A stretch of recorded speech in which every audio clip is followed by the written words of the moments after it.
1 p.m. Pakistan Standard Time. Assalamu alaikum. This is Radio Pakistan. The news read by Asma Hafiz. First, the headlines.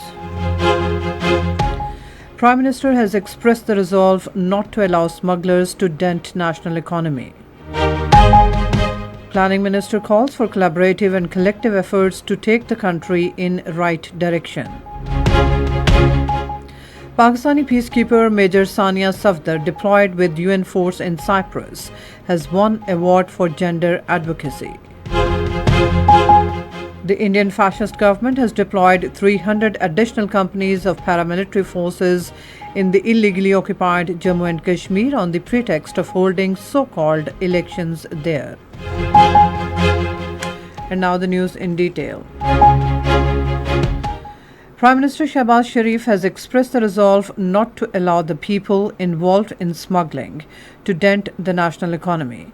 Chairing a high-level review meeting for prevention of smuggling in Islamabad today, he directed the authorities concerned to accelerate efforts to prevent scourge of smuggling across the country. Expressing satisfaction over the reduction in the smuggling, the Prime Minister said the government ensured use of modern technology to check smuggling. Minister for Planning and Development Ahsan Iqbal has said peace, political stability, continuity of policies and commitment to reforms are crucial to take the country forward on the path of economic development. Addressing the opening session of conference titled Empowering a Digital Pakistan in Islamabad today, he said Pakistan is standing at a defining moment and cannot afford to lag behind in embracing the latest technology. He called for collaborative and collective efforts to take the country in the right direction. Minister for Privatization Abdul Aleem Khan has assured to ensure transparency in the privatization of institutions. Chairing a meeting of Privatization Commission Board in Islamabad, he said we have to privatize the loss-making institutions to reduce burden on the national exchequer. He said we have to take decisions in the larger national interests. The meeting agreed on the appointment of financial and addressing other technical matters for the privatization of institutions. Minister for Maritime Affairs Qaisar Ahmad Sheikh has said the federal government is spending huge amount to facilitate the farmer community of Balochistan. Talking to PTV, he said that heavy amount was provided to farmers community so that they could convert tube wells into solar energy. The minister said the federal and Punjab governments have also allocated sufficient funds to extend relief to people in electricity sector. At least 35 Pakistani pilgrims have been killed and 15 others critically injured in a bus accident in Iranian city of Yazd. According to initial reports, the accident occurred due to failure of brakes of the unfortunate bus. President Asif Ali Zardari and Prime Minister Shehbaz Sharif has expressed deep grief and sorrow over the loss of precious lives of Pakistani Zaireen in the tragic bus accident in Iran. The President and the Prime Minister commiserated with the bereaved families and prayed for the departed souls. The President directed the Ministry of Foreign Affairs to bring the bodies to Pakistan and provide timely aid to the injured.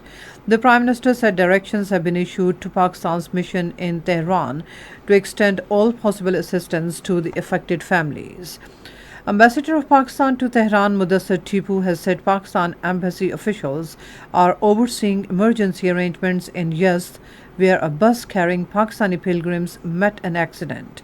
The ambassador on his X timeline assured the maximum facilitation and medical treatment of injured. He said he is in liaison with the Iranian government and the office of Mayor of Yazd for crucial arrangements.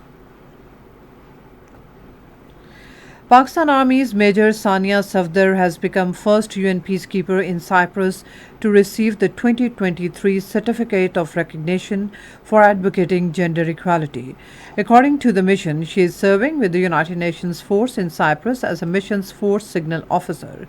The award, issued by the New York based UN Department for Peace Operations, was presented to her by the Special Representative of the UN Secretary General in Cyprus, Colin Stewart. In a statement, Major Sania Safdar said receiving this certificate as the first peacekeeper from UNFICYP is deeply meaningful to her and significant for Pakistan Army mission in Cyprus. The Narendra Modi-led fascist government has deployed nearly 300 additional paramilitary companies in the Indian illegally occupied Jammu and Kashmir. According to Kashmir Media Service, this new deployment is made on the pretext of ensuring smooth conduct of the general election drama scheduled to take place in 3 phases on September 18, 25 and October 1st. And that's all from the newsroom. For more news and analyses, log on to our website radio.gov.pk and also watch live video streaming of our bulletins on the link facebook.com/Radio Pakistan News Official.